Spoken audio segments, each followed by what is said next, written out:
Bonjour à tous mes petits ours, on se retrouve aujourd'hui pour ce nouvel épisode à la découverte du Beaujolais. Nous allons à la rencontre de Gaël au domaine du Fourger à Vaux-en-Beaujolais. N'hésitez pas à vous abonner, à mettre un petit pouce bleu, ça me donne de la force. C'est parti!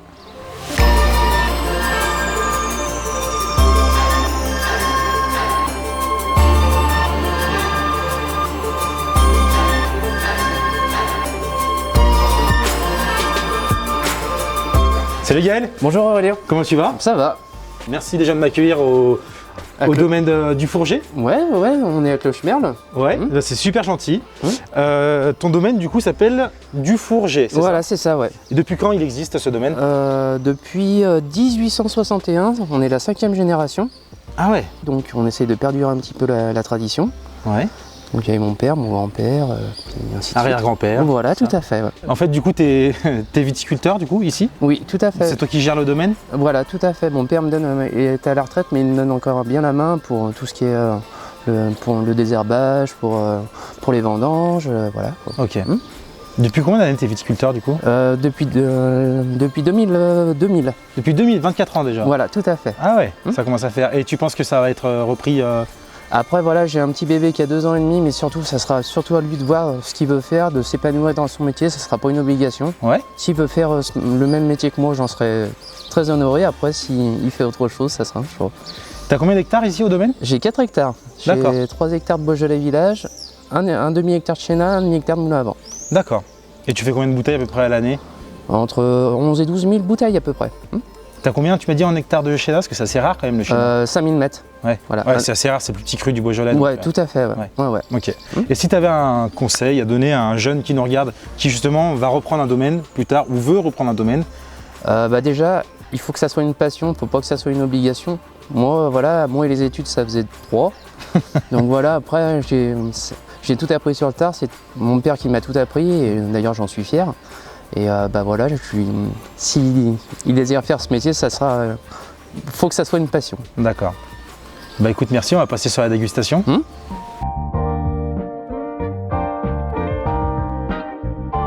Donc là maintenant, on va partir sur un Beaujolais Village 2022. D'accord. C'est fruité, c'est léger. C'est des vins qui peuvent se conserver entre 4 et 5 ans. Ok. Ça se marie très très bien avec les viandes blanches, les charcuteries, les barbecues. Ou autrement, c'est un vin de fête à toutes les occasions. À vin de bringue. Tout à fait. Impeccable, joli bruit. On va goûter avant, en principe, il n'y a pas de souci.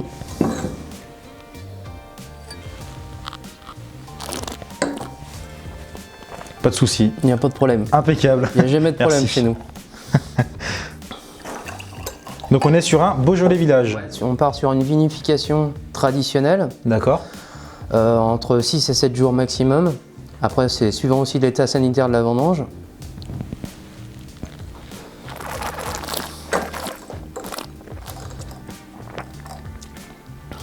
À voir sur le fruit.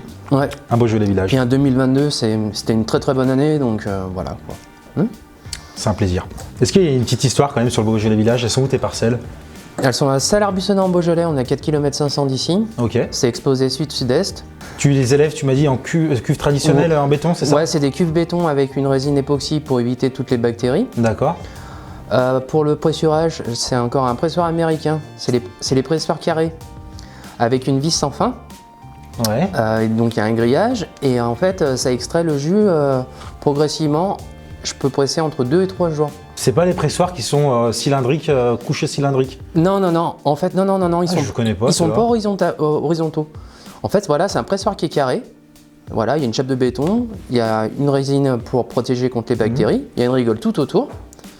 Et donc après, voilà, ça presse dans la rigole. Ouais, voilà, ça presse progressivement et je peux presser entre 2 et 3 jours. Ça évite que ça écrase trop vite le raisin et pour extraire un maximum de fruits, quoi. Ok, ça je connaissais pas. Je fais la même méthode pour le Beaujolais Village que pour les crus du Beaujolais qu'on va goûter après. Ouais. Sauf que le Chénat et le moulin à vent, on va les laisser fermenter un petit peu plus longtemps. C'est pas les mêmes levures non plus. Si on prend pour le Beaujolais nouveau, on part sur des levures qui sont très aromatiques. D'accord. Pour les Beaujolais Village, le Chénat et le moulin à vent, ça sera plutôt pour des levures un petit peu plus complexes pour arrondir un petit peu, pour affiner un petit peu le vin, pour qu'il soit plus rond en bouche. Tu dirais qu'il y a quoi comme arôme spécifique dans ton Beaujolais Village? Là, on est plutôt, moi je dirais plutôt la framboise, mais après en fait ça dépend des années, donc chaque année est différente. On reste toujours dans le fruit. Hein. Il n'y a pas de goût de banane, Okay. ça n'existe pas. Hein. C'est quand même mieux. Ouais. Non, c'est, non, ouais, Okay. on est vraiment bon, dans la légèreté, donc ouais, je dirais la framboise. Ouais. Alors, La prochaine bouteille, là c'est un Chéna, c'est un 2021. d'accord. Chéna, la plus petite parcelle du Beaujolais. Ouais, tout à fait. T'as de la chance d'en avoir. Ouais, Il y en a j'en ai un beaucoup petit peu. Ouais. qui aimeraient en avoir. J'en ai un petit peu, ouais. Encore un joli bruit. Toujours. Il faut. À l'ancienne. Ouais, voilà, c'est toujours la méthode traditionnelle. Merci. C'est pas vieilli en fût de chêne, parce que je trouve que le vieillissement en fût de chêne c'est très particulier, c'est on n'aime pas, il n'y a pas de juste milieu. Et ça va, ça fait pas trop loin, Chéna, pour venir jusqu'ici avec le tracteur? Mais en fait, j'ai pas de tracteur, j'ai juste un fourgon et tous mes traitements, je les fais à l'atomiseur. D'accord. Pour les vendanges, on travaille encore à la benne, je travaille encore à l'ancienne. Voilà, comme ça, on met toutes les bennes dans le camion. Et puis surtout, c'est un gain de temps, on peut mettre entre 30 et 40 minutes, quoi. Ah ouais.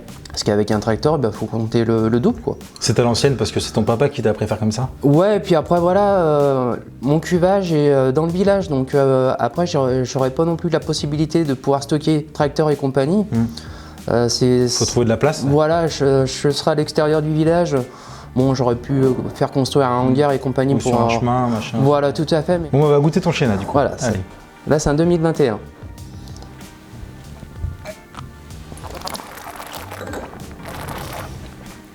Bon, là, c'est des vins qui sont un petit peu plus alcoolisés. Le Beaujolais Village faisait 12,5 degrés.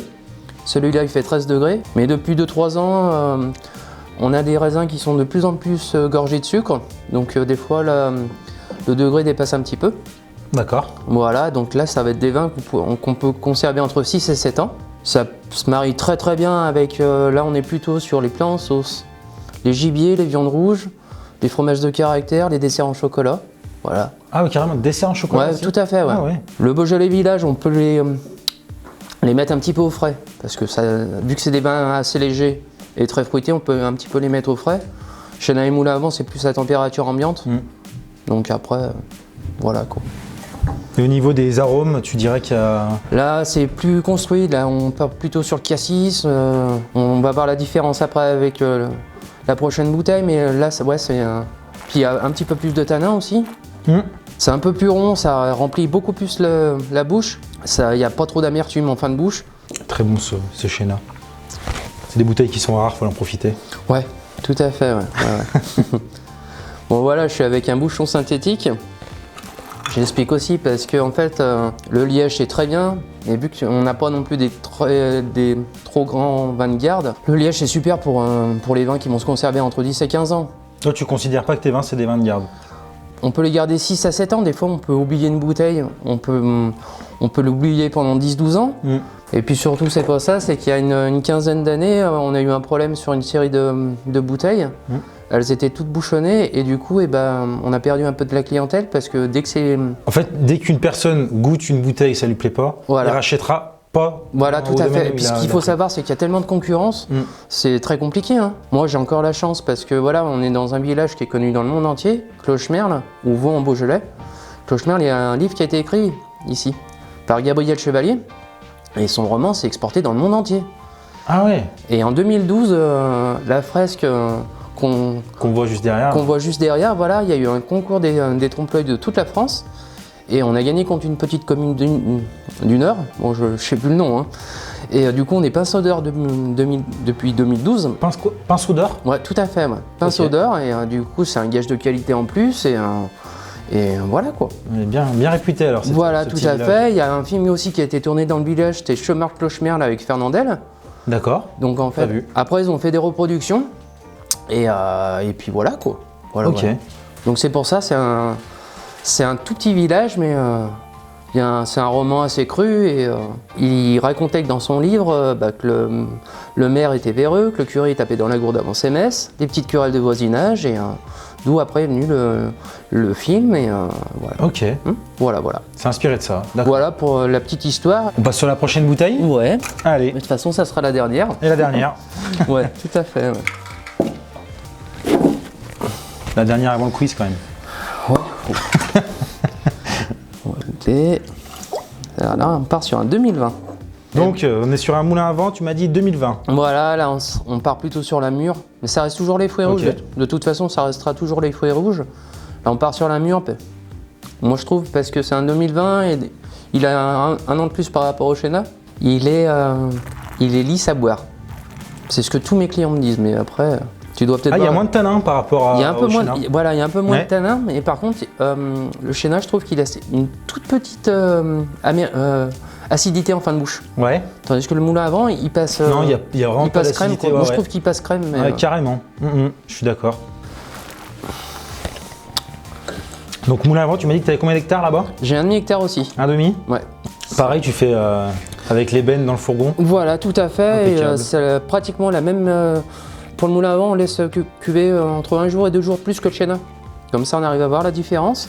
Parce que voilà, ça reste le même raisin, mais voilà, c'est ce qui change un petit peu de la vinification. Et au niveau de tes vendanges, tu t'embauches des... Et ben, on essaye de trouver du personnel, mais c'est de plus en plus compliqué. Ouais. Parce qu'on a beau leur dire qu'on leur offre le casse-croûte, qu'on les nourrit le midi gratuitement, qu'on les loge, c'est super compliqué à trouver du monde maintenant, depuis 4-5 ans. Alors on a beau être sur Pôle emploi, maintenant je sais que ça a changé de nom. France Travail, ça c'est France Travail. Après je suis sur Indeed, mais même après voilà, pour trouver... faut essayer avec des écoles aussi des fois. Ouais, mais après ce qui est compliqué aussi, c'est... ça dépend de la date des vendanges en fait. Si c'est au mois de septembre, c'est très compliqué parce qu'il y a énormément d'étudiants qui ont attaqué l'école. Oui. Après, là, ça sera au mois de septembre de toute façon. Là, ça sera au mois de septembre, ça, tout à sûr, fait. hein. Ça c'est sûr. Ouais. Et donc après, pour trouver du monde, c'est super compliqué, quoi.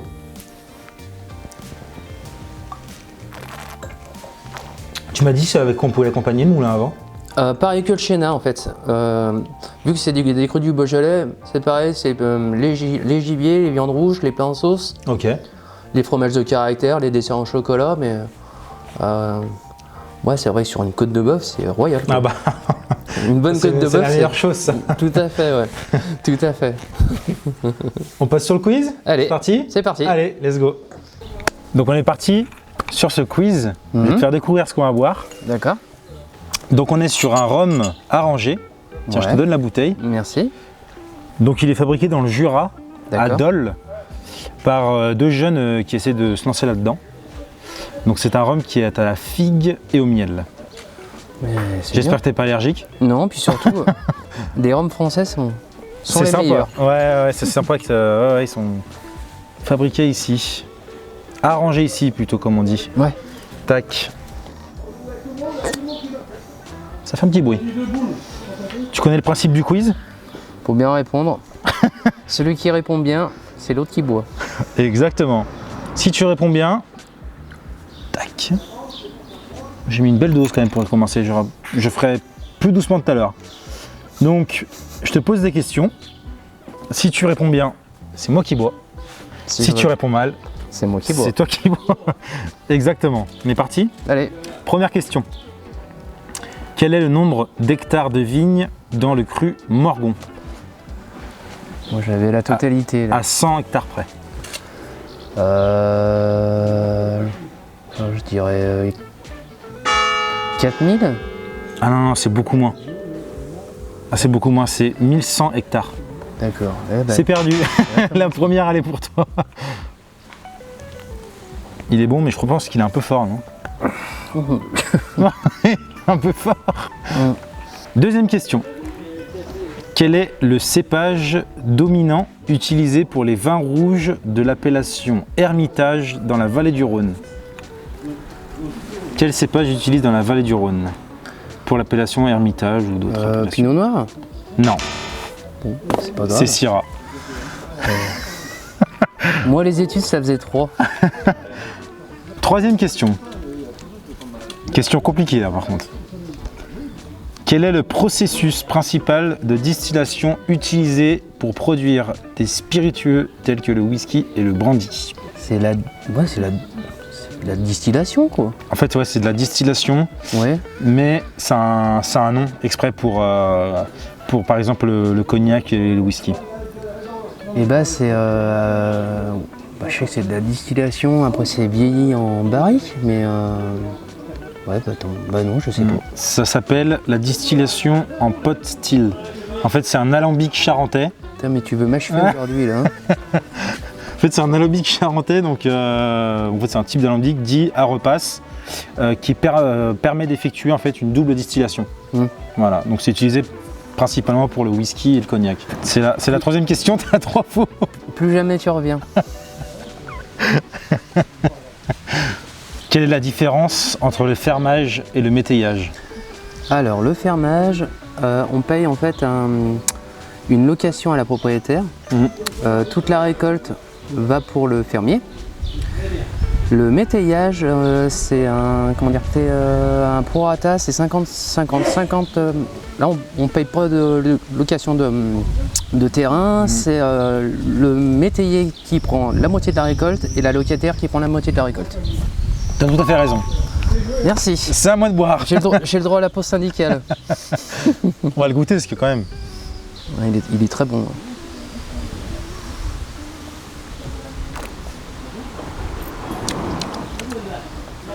Ouh, il est chaud, il chauffe un peu. Hein. En fin de bouche, il est très bon. En fin de bouche, ouais, tu comprends ta douleur. 5e question, plutôt compliquée.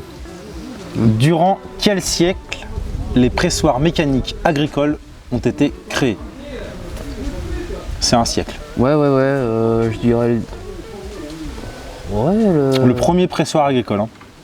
18e. Ah non, c'est beaucoup plus. Non, mais ouais, mais après. C'est carrément avant. C'est 3000 ans avant Jésus-Christ. Ouais, 3e siècle avant Jésus-Christ. Ouais, bah c'est pour ça. Bon, bah, on continue. Là, tu prends cher. Tu m'as bien gâté aujourd'hui. Hein. Là, tu prends cher. Là. 6e question. Ouais. Quelles sont les distinctions entre la conservation du vin en cuve et en inox? En gros, la différence entre les deux, c'est quoi la différence entre cuve béton et cuve inox par rapport au vin? Eh ben, cuve inox, j'ai jamais fait. Alors, je pourrais pas te dire. Qu'est-ce que la cuve béton La cuve inox, elle permet de, comment dire, d'éviter toutes les mauvaises bactéries. Après, on a peut-être des vins de garde qui sont peut-être mieux finis. Et la cuve béton, qu'est-ce que c'est pas exact, c'est pas ça là. T'as pas tort, mais c'est pas ça exactement. C'est pas ça. En fait, c'est la différence entre les deux, la conservation dans la cuve inox et la conservation dans la cuve béton. Ça se garde plus longtemps l'inox que le béton, mais bah, j'en sais rien. Je sais pas. C'est en fait, les cuves en béton, elles offrent une inertie thermique. C'est-à-dire en fait que dans la cuve béton, il y a une micro-oxydation.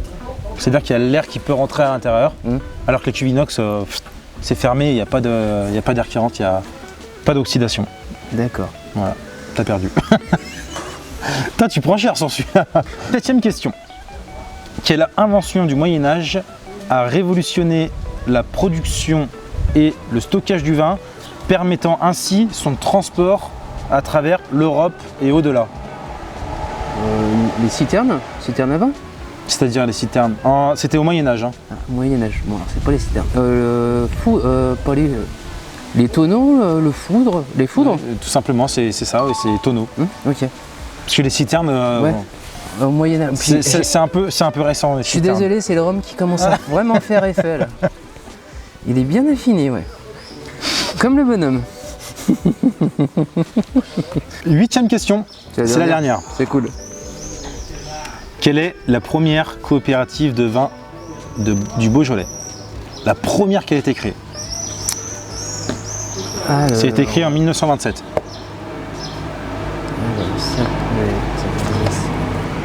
Il y en a un paquet. Hein. Il y en a un paquet. Mais il y en a une qui a vraiment été créée.